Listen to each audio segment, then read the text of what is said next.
You think you're productive. You're not. But that's not because something's wrong with you. It's because everything you've been told about productivity is designed to keep you busy, not effective. Let me show you the difference. You wake up. Time to be productive. You open your laptop, check email, check Slack, check Twitter. 3 hours gone. You've done literally nothing. But you feel busy, so you assume you're productive. You're not. What did you actually produce today? A half-finished PowerPoint? 2 emails? Part of a report you've been working on for weeks? Exactly. You're confusing motion with progress. You're a hamster on a wheel, running hard and going nowhere. And nobody warned you the wheel was designed that way. But I work all the time, you say. No, you sit near your computer all the time. Big difference. Watching a video about productivity isn't work. Reorganizing your to-do list isn't work. That's procrastination wearing a productivity costume.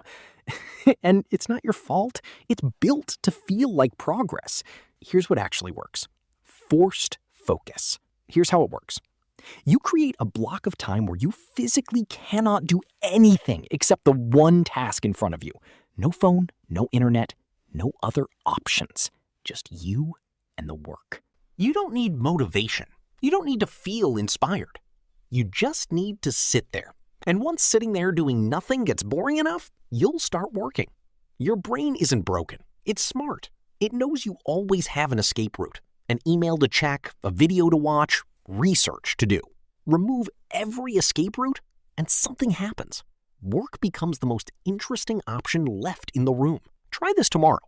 Pick one task that matters. Find a room with no internet. Put your phone in another room.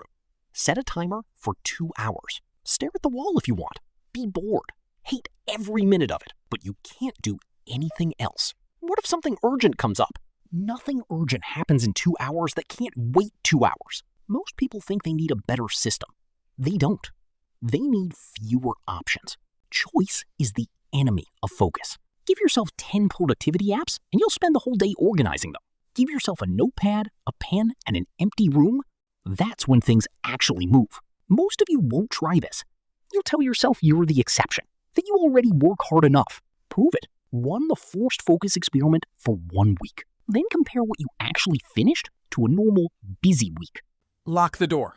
Turn off the Wi-Fi. Get to work. Or don't. Those are the only 2 options you actually have. And if focus is the problem, memory's the next one. Most people forget 90% of what they read within a week. There's a fix for that too. Watch this next.